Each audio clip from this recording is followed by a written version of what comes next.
আমি আজকে আমার ঘরে একটা জিনিস লাগালাম, সেটা সবাইকে দেখাই। আপনারা দেখতে থাকেন, বলবেন যে কার কীরকম লেগেছে, বলবেন আমাকে। ফিনিশিংটা মানে করলাম, এখন জাস্ট শুরু করেছি। এটার ফিনিশিং সবগুলো করব, করে দেখাচ্ছি আমি সবগুলো। কোনটা কার কীরকম কালার ভালো লাগে দেখে একটু বলবেন। এই রুমটায় করলাম এই কালারটা, ওটা হলো মার রুম। প্রথমটা দেখালাম যেটা মার রুম, এটা হলো আমার ঘরের রুম, ড্রয়িং রুম। তো আরও কত রুম আছে দেখাচ্ছি। এটা হলো মানে ঘরের বাইরে যেটা মানে থাকে সেটা করেছি। এটার খাবো সেই রুমটা। এটা এই দাদা বানালো। দাদা আপনার ঘরটা কোথায় জানি? বামুনটারে। হ্যাঁ, তো এইগুলো অ্যাকচুয়ালি আপনারা কীরকম করে বানান বা কী ধরনের করেন?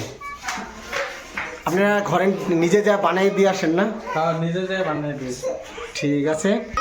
এটা কিন্তু আমার পাকঘরের এটা দিলাম, এটা আমার পাকঘরে লাগিয়েছি। এটা মানে পাকঘরটা ডিজাইন হয় না, তো ওই জন্য এই কালারটা দিয়েছি।